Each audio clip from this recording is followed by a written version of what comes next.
100 मुस्लिम परिवारों के बीच में 50 हिंदू सुरक्षित रह सकता है क्या? नहीं रह सकता। अब बांग्लादेश आपके सामने उदाहरण है, इससे पहले पाकिस्तान उदाहरण था। अफगानिस्तान में क्या हुआ था? कहीं धुआं उड़ रहा हो या किसी को ठोकर लग रही हो तो हमें ठोकर लगे इससे पहले हम संभल जाएं। उत्तर प्रदेश में मुसलमान सबसे ज्यादा सुरक्षित है, सबसे ज्यादा सुरक्षित है। अगर हिंदू सुरक्षित है तो वह भी सुरक्षित है।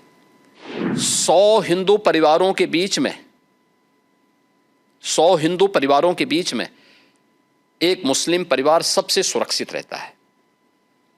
उसको इसके पर्व और त्योहारों को,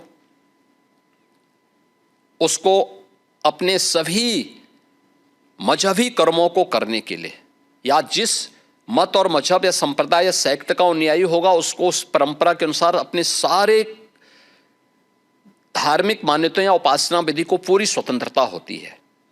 लेकिन मैं कहता हूं 100 परिवारों के बीच में, एक हिंदू की बात तो दूर करिए, 100 मुस्लिम परिवारों के बीच में 50 हिंदू सुरक्षित रह सकता है क्या? नहीं रह सकता। अब बांग्लादेश आपके सामने उदाहरण है, इससे पहले पाकिस्तान उदाहरण था। अफगानिस्तान में क्या हुआ था?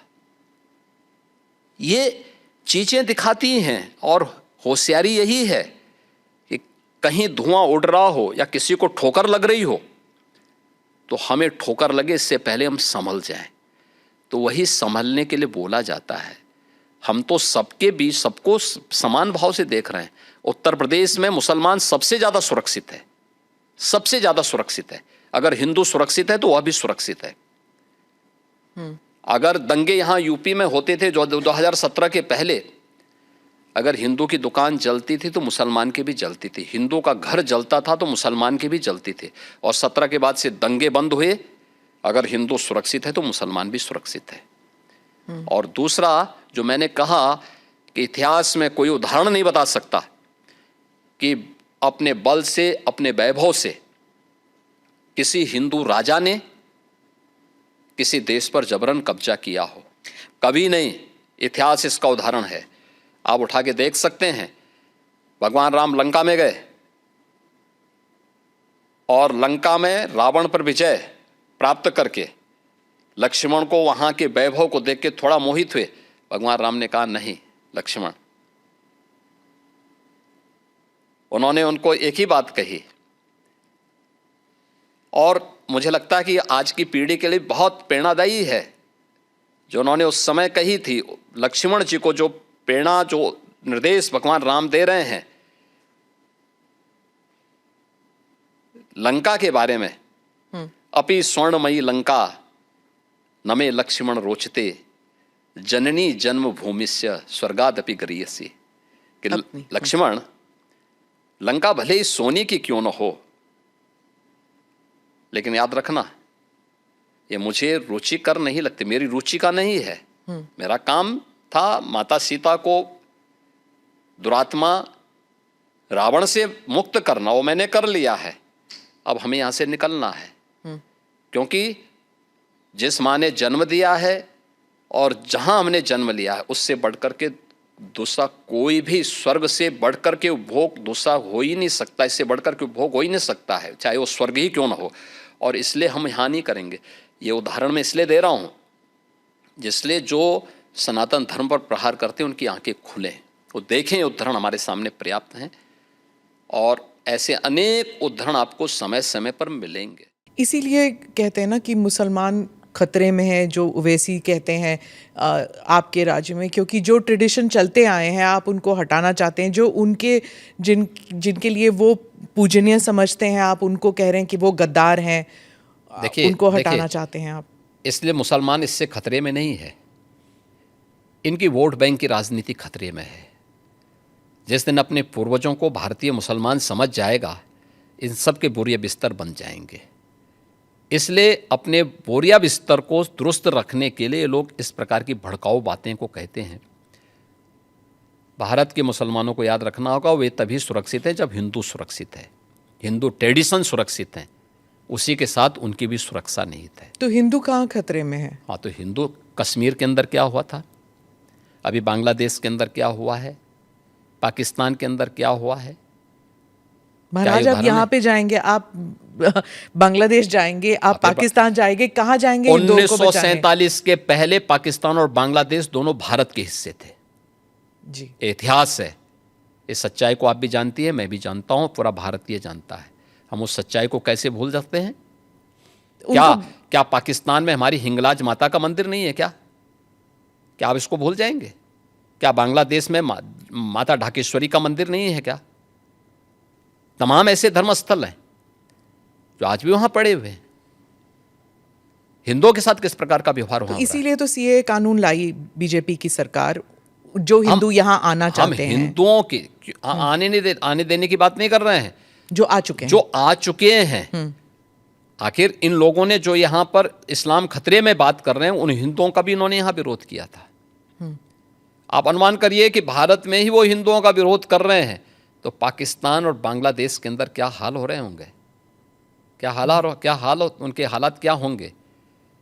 इनकी मानसिकता का अंदाजा इसी से लगाया जा सकता है कि हिंदुओं के प्रति इनके दुराग्रह कितने खतरनाक हैं और कितने छोटे स्तर के हैं।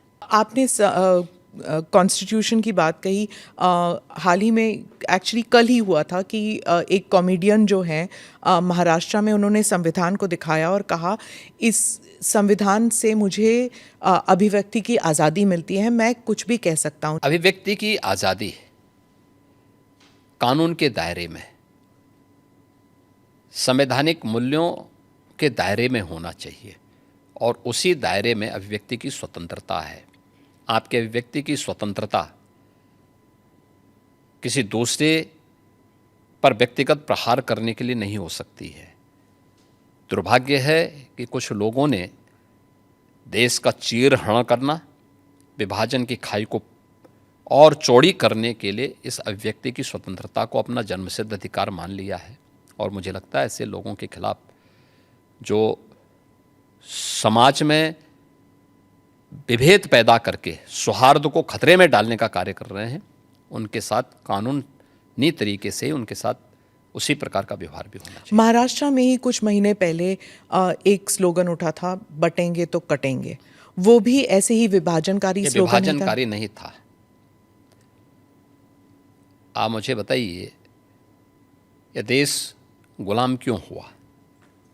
क्योंकि जातियों में विभाजित था। अगर उनको जोड़ने की बात की जा रही है कि वे बंटो मत, अच्छे के बारे में सोचो, विकास के बारे में सोचो, विरासत के बारे में सोचो। देवशला नहीं था ये यूपी से मैंने ही कहा था कि बटेंगे तो कटेंगे, एक रहेंगे तो सेफ रहेंगे। तो ये बात यहाँ से हमने कही थी और मुझे लगता है कि चीज़ें आगे बढ़ी, लेकिन इसमें बुराई आगे बढ़ी। इलेक्शन जीत गए आप? नहीं, इलेक्शन हम उससे कारण नहीं जीते। इलेक्शन के बहुत सारे कारण होते हैं। एक नारा इलेक्शन जीतने का, कटने की बात जब होती है तो कैसे जुड़ने की बात? क्या बात करते हैं, क्यों नहीं जुड़ेंगे? जब कटने काटने की बात, आप मुझे बताइए, इतिहास में करोड़ों हिंदू काटे नहीं गए क्या? तो फिर लाखों हिंदू कश्मीर में काटे नहीं गए क्या? काटे नहीं गए थे। तो इसीलिए हम उसको भूल क्यों जाते हैं? इतिहास वर्तमान का दर्पण होता है और भविष्य की कार्य योजना बनाने का एक माध्यम भी होता है। तो इसको खुरेद के इसलिए वर्तमान पीढ़ी भूल गई होगी, तो उसको बताने का एक माध्यम है। अरे बताना पड़ेगा हमें, ये हमारा दायित्व भी है। पर ये खुरेदने से क्या दंगे वंगे नहीं होंगे? दंगे कैसे होंगे? फिर दंगाइयों का उपचार भी तो है। दंगों से वो डरेगा जो उन दंगाइयों के सामने घुटने टेक करके नाक रगड़ते हैं। उनको घुटनों के बल चलने के लिए हम मजबूर कर लेते हैं और ठीक भी करते हैं उनको। ये जो आपका जो दबंग स्टाइल है, नहीं दबंग स्टाइल नहीं, ये हमारी सराफत का स्टाइल है। আমাদের ভিডিও ভালো লাগলে লাইক এবং শেয়ার করুন, কমেন্ট সেকশনে গিয়ে জানান আপনাদের মতামত। আরো ভিডিও পেতে আমাদের চ্যানেল সাবস্ক্রাইব করুন এবং প্রতি মুহূর্তে খবরের আপডেট পেতে প্রেস করুন বেল আইকন।